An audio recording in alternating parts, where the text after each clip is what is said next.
Mamma mia, salut les amis et bienvenue dans cette nouvelle vidéo de cette formation consacrée à Laravel. Alors comme promis, nous allons passer en revue chacun des contrôleurs présents au niveau du dossier hôte, donc app http contrôleur hôte. Nous allons commencer par l'inscription.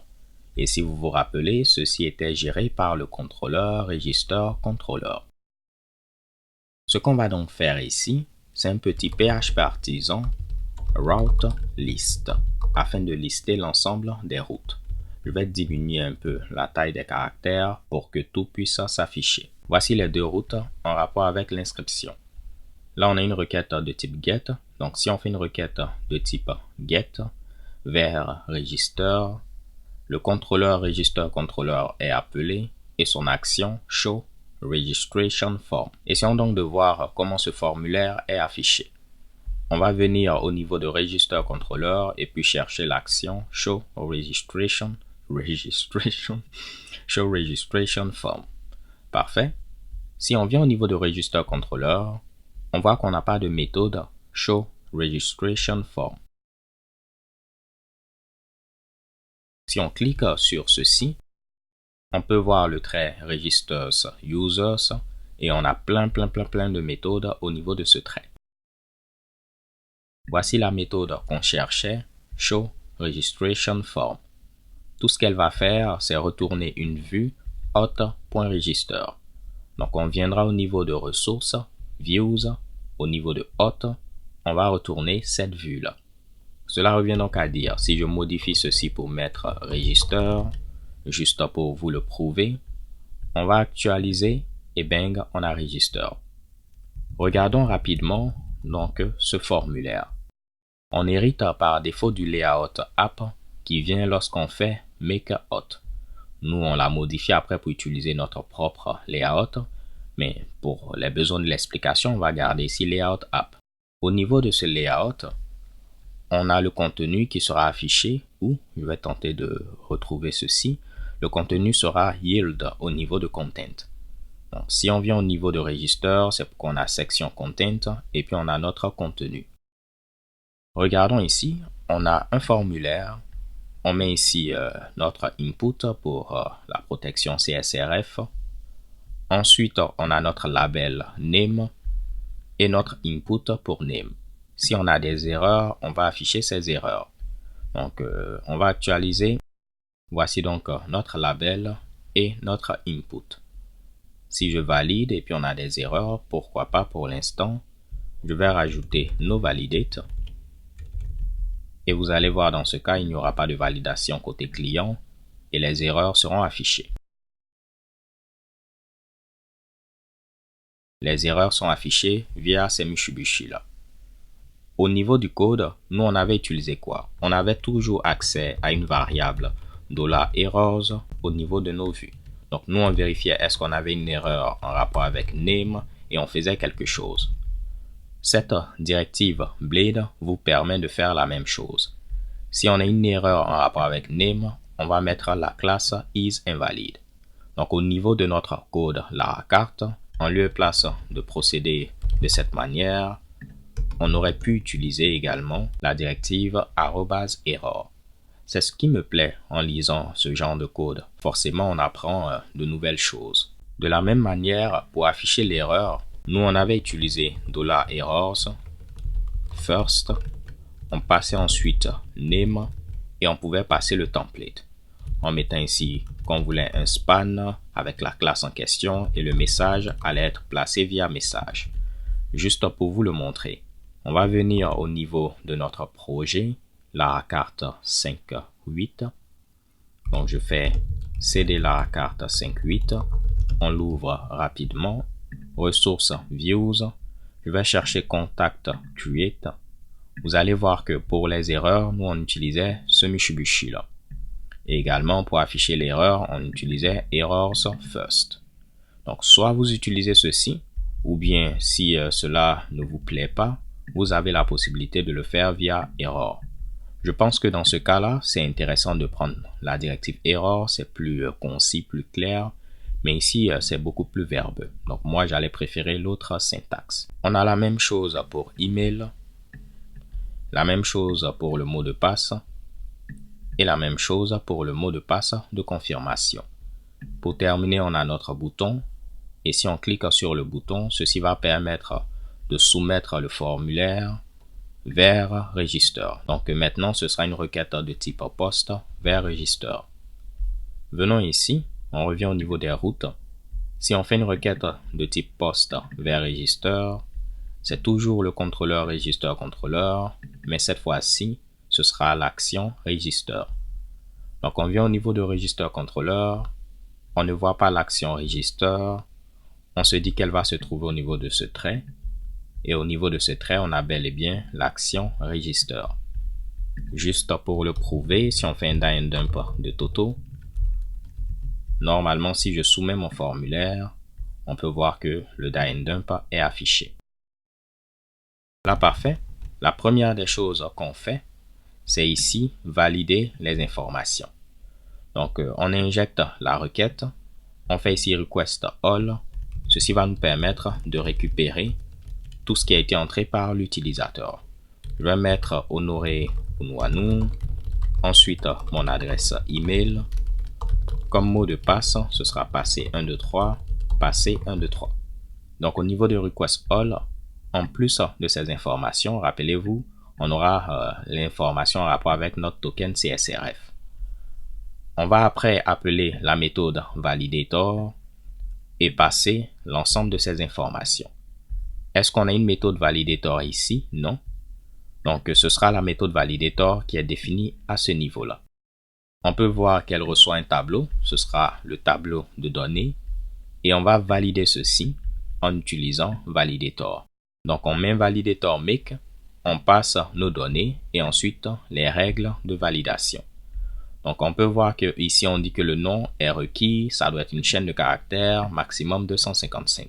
L'email est requise, chaîne de caractères. On doit avoir une adresse email valide, maximum 255 caractères. Et l'email doit être unique au niveau de la table user. Parce que deux utilisateurs ne peuvent pas avoir la même adresse email. Pour le mot de passe, il est requis. C'est une chaîne de caractères, minimum 8 caractères, et le mot de passe doit être confirmé. Donc cela revient donc à dire qu'il doit exister un champ password underscore confirmation qui doit être présent pour qu'on puisse confirmer notre mot de passe. Étant donné qu'on vient de voir que pour la validation, c'est cette méthode validator qui est appelée, si vous voulez modifier les règles de validation, on pourra le faire ici sans problème. Une fois qu'on a fini d'appeler validator avec les données, on va demander à les valider. Donc, on appelle la méthode validate. Cette méthode, ce qu'elle va faire, c'est quoi? Si tout se passe bien, on va continuer. Mais dans le cas contraire, on aura une exception qui est levée et puis ceci en résultat, on est redirigé vers cette page avec les erreurs en question. Si vous revenez au niveau de validator make, ceci nous retourne un objet de type validator. Je vais chercher ici validator. C'est cette classe qui implémente, disons, cette interface-là. On a une méthode validate. Et cette méthode, comme vous pouvez le voir, si la validation échoue, on lève une exception de type validation exception. Dans le cas contraire, on retourne les informations qui ont été validées. Si on vient donc au niveau de Register Controller, je vais venir au niveau de Register User. Ici, vu que on n'a pas rempli ces Mitsubishi là, l'exception sera levée et bang, Laravel gère ceci en interne. On a les erreurs qui sont après affichées. Mais si je mettais des informations valides, disons Honoré Unwanu, mercuryseries@gmail.com, passé 123, passé 123. Lorsque je vais valider, dans ce cas-là, si on se retrouve, ceci va nous retourner les données qui ont été validées. Donc là, je vais faire un die and dump et vous allez voir qu'on va récupérer tout simplement l'ensemble des données qui ont été validées. Et bien, le name a été validé, l'email et le mot de passe. Donc on a ces trois informations-là. Nous, on ne veut pas les utiliser, donc c'est pour cette raison qu'on n'a pas mis ce qui est retourné quelque part. On peut toujours accéder à ces informations en mettant Request All, comme on l'a vu tantôt. Donc, ce qu'on va faire, c'est créer un utilisateur. Étant donné que les informations sont valides, on crée un utilisateur et ceci est fait via la méthode create. Est-ce qu'on a une méthode create? Non. Donc, probablement, cette méthode, elle va se retrouver ici. Et voici la méthode create. Rappelez-vous les traits, c'est comme si on avait copié tout ce Mitsubishi là et puis on l'avait collé ici. Donc, lorsque ce code est par exemple présent ici, imaginons qu'il était ici. Si on cherche une méthode create, on va la chercher ici également et puis elle sera retrouvée sans problème. Donc, on passe l'ensemble des données, mais rappelez-vous, c'est underscore token, name, email, password, password confirmation. Je vais faire un dump de $data et vous allez voir si j'actualise, ce seront les informations dont je parlais tantôt. Ce qu'on va faire, c'est créer un objet de type app user ou bien app model user en passant les informations en question. Pour le name, ce sera au niveau de notre tableau, ce qu'on a au niveau de la clé name. Pour l'email, ce sera ce qu'on a au niveau de email, donc cette adresse email. Et pour le mot de passe, on ne va pas prendre le mot de passe en clair et puis le sauvegarder. Ce n'est pas une bonne pratique de sécurité. On va hasher le mot de passe avant de le sauvegarder en base de données. On utilise donc hash qui a été importé sans problème. C'est une façade.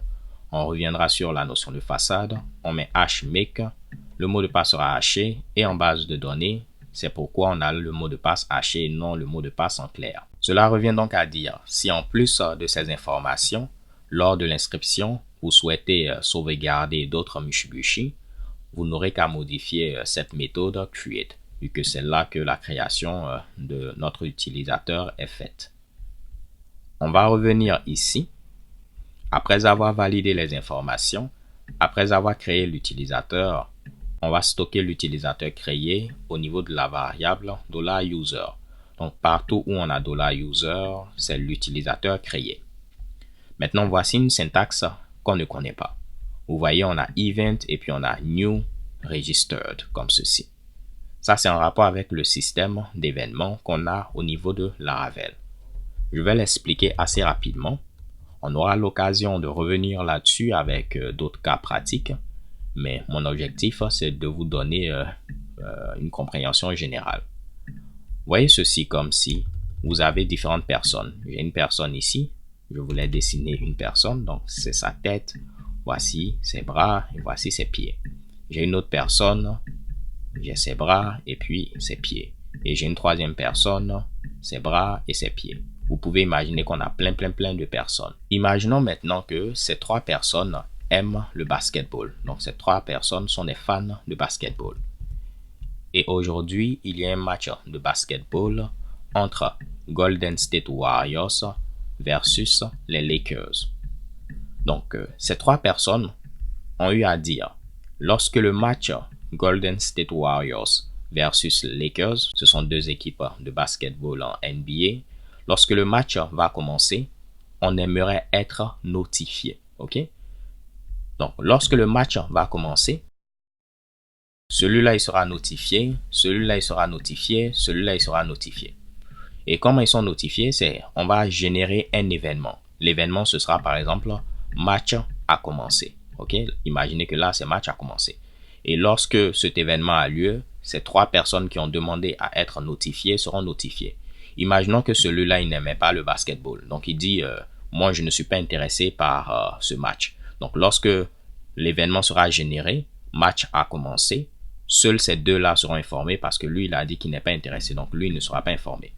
Mais pour que ce soit beaucoup plus simple, imaginons que les trois étaient intéressés, donc les trois sont informés. Lorsque les trois sont informés, chacun est libre de faire ce qu'il veut. Par exemple, celui-là, il peut dire, oh, le match a commencé, je vais rapidement rentrer à la maison, le regarder. Par exemple, celui-là, il peut dire, oh, je suis déjà devant la télé, je vais changer ici de channel pour me rendre sur la chaîne où je dois regarder le match. Peut-être celui-là, il va dire, bon, là, je suis occupé, je vais regarder ceci en rediffusion le lendemain. Donc, vous voyez que tout le monde est informé à part égale, mais après, chacun est libre de faire ce qu'il veut. C'est en réalité ce qui se passe avec le système d'événements. Là, on va lever un événement. Donc, on le fait via cette fonction event et puis on lève un événement pour dire que un utilisateur vient d'être enregistré. Et voici l'utilisateur qui a été enregistré. Donc, ce sera l'utilisateur qu'on a créé. Après, maintenant, on pourra souscrire à cet événement de la même manière que je vous l'ai montré avec l'exemple du match de basketball. Je cherchais ce Mitsubishi là, mais je ne le retrouvais pas. De la même manière que je vous l'ai montré avec l'exemple de basketball, lorsque cet événement sera ici annoncé, tous ceux qui ont eu à dire on veut faire quelque chose seront informés et ils seront libres de faire ce qu'ils veulent. Donc, sans rentrer dans les détails, si je viens au niveau de App, ensuite Provider, ensuite Event Service Provider. Vous voyez, pour l'événement Registered, donc c'est bel et bien le même événement qu'on avait tantôt. Je vais tenter de me retrouver. Registered, vous voyez qu'il se trouve au niveau de Illuminate Hot Event Registered. Après, lorsqu'on reviendra sur la notion d'événement, je vais reparler de ceci en détail parce qu'on pourra créer nos propres événements, nos propres écouteurs d'événements. Mais là, cet événement est tout simplement annoncé. On vient ici et puis on dit, lorsque cet événement a lieu, voici une personne qui voulait être informée. Ici, c'est la classe Send Email Verification Notification. Donc, essayons de voir ceci. En réalité, lorsque cet événement est déclenché pour dire qu'on vient de créer une personne, ce code présent au niveau de handle sera exécuté. Ici, de manière basique, on vérifie est-ce que l'utilisateur implémente l'interface Must Verify Email. Vous vous rappelez au niveau de User ici, lorsqu'on voulait la vérification d'email, on avait rajouté Implement et puis ceci pour dire qu'on veut implémenter cette interface. En plus de ceci, on avait modifié également Route Web et on avait rajouté Verify à True. OK? Donc, uniquement les utilisateurs. Donc, c'est uniquement si on a décidé de pouvoir supporter la vérification d'email à l'inscription qu'en réalité, le mail de vérification sera envoyé. Donc là, on vérifie est-ce que l'utilisateur implémente en grosso modo cette interface et qu'il n'a pas encore vérifié son adresse email. Dans ce cas-là, on va lui envoyer le mail de vérification. Donc, si on clique ici, en réalité, c'est là que on envoie le mail de vérification et ceci est fait via le système de notification qu'on verra également un peu plus devant. Donc, de manière basique, j'espère que c'est clair. On valide les informations, on crée l'utilisateur, on informe que l'utilisateur a été enregistré. Si nous aussi, on voulait faire quelque chose d'autre, par exemple, envoyer un SMS, on pouvait créer une classe Send SMS Notification et puis on va rajouter le code approprié. Là, je vais continuer. Ce qu'on fait après, dès que l'utilisateur a été enregistré, on a annoncer l'événement et tout, on va authentifier automatiquement l'utilisateur qui a été créé. Et c'est pourquoi j'étais obligé de vous parler de la notion de garde. Vous voyez que pour accéder au garde, on met ici 10 garde. En réalité, cette méthode est appelée et tout ce qu'on fait, on retourne autre garde. En réalité, c'est comme s'il va utiliser le garde par défaut. Vous voyez, si on ne passe pas ici de valeur, la valeur c'est nul, il utilise donc le garde par défaut. Cela revient donc à dire, si au niveau de votre système d'inscription, vous souhaitez utiliser un autre garde, vous n'aurez qu'à modifier cette méthode-là. Vous n'aurez qu'à la redéfinir. Donc, ce trait est toujours utilisé.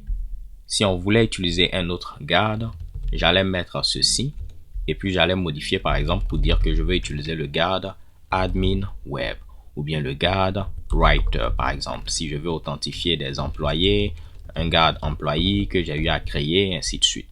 Donc, ça nous donne la possibilité de ne pas avoir à copier tout ce code-là. On modifie uniquement ceci et vu que c'est cette méthode qui est appelée, en termes de récupération de garde, ceci va marcher automatiquement. Après, une fois que l'utilisateur a été authentifié, on va appeler cette méthode Registered. Donc, c'est la méthode qui est présente ici. On passe la requête et on passe l'utilisateur. Donc, à cette étape-là, l'utilisateur a déjà été enregistré, il a été connecté. Vous pouvez faire ce que vous voulez avec les informations qui ont été passées. Donc, par défaut, ça ne fait rien, mais l'utilisateur a été enregistré, vous pouvez faire ce que vous souhaitez. Donc, si nous, on voulait faire quelque chose après que l'utilisateur ait été enregistré, on aurait pu également redéfinir cette méthode et puis rajouter le code qu'on souhaite. Si ici, cette méthode, en réalité, elle ne fait rien, dans notre cas, elle ne fait rien, c'est bel et bien le cas. Ça fait 2 fois que je dis ici le cas. Si cette méthode ne fait rien, alors on va rediriger l'utilisateur vers le redirect path. Si on revoit le redirect path, vous voyez qu'on utilise un autre trait qui a pour nom ici redirect user. C'est là qu'on a cette méthode redirect path. Et si vous vous rappelez, si on a une méthode redirect to, on va utiliser ceci. Ou bien si on a une propriété redirect to, on va l'utiliser. Dans le cas contraire, si on n'a ni une méthode, ni une propriété redirect to, on va le rediriger vers /home. Donc si ici je voulais faire quelque chose, j'allais copier cette méthode-là et puis la redéfinir. Mais si je n'ai rien mis, vous allez voir que ceci, juste pour vous le montrer, je vais faire un die and dump de ce Mitsubishi là. Vu qu'on n'a rien qui est présent, lorsqu'on va actualiser, ceci est à nul. Et vu que ceci est à nul, en réalité, cette syntaxe-là, ça permet de dire, si ceci n'est pas nul, on va ici l'utiliser. Dans le cas contraire, on utilise ceci. Donc, vu que dans ce cas, c'est à nul, on ne pourra pas l'utiliser. Donc, on va faire la redirection. Et là, qu'est-ce qu'on a eu à mettre au niveau de la propriété redirect to? On a eu à mettre /home. Donc, il sera redirigé vers /home. Là, je pense qu'on aura une erreur maintenant vu que l'email est déjà utilisé. Bon, et tout. Pas de souci. Je vais mettre honoré pour nous à nous. Vu qu'on a enregistré l'utilisateur, l'email aura déjà été utilisé. Je mets Mercury Series, passer 1, 2, 3, passer 1, 2, 3. Je valide. Bon, l'email est déjà utilisé. L'email est déjà utilisé. Je l'ai dit 2 fois, mais je n'ai pas changé d'email. Je fais register et voyez, bang, on est redirigé vers /home. Donc, avouez qu'il n'y avait rien de compliqué. Rien qu'en lisant ici ceci, on a vu toutes ces méthodes-là. Guard, registered, show registration form, register. On a vu également la propriété, à quel moment elle est appelée. On a vu également validator et create. Et là, on applique le middleware guest. Donc, il faut être un visiteur pour soit afficher le formulaire et ici s'enregistrer. Quelqu'un qui est déjà connecté n'a pas besoin de s'enregistrer de nouveau. Donc, ces deux actions sont protégées. Maintenant que cela a été expliqué, dans la vidéo suivante, je vais vous montrer par exemple comment on pourra modifier un peu le système d'inscription pour qu'on ait le prénom et le nom. De la même manière, on va rajouter le pseudonyme et tout ceci sera enregistré en base de données pour nous. D'ici là, portez-vous bien, stay tuned and take care. Peace.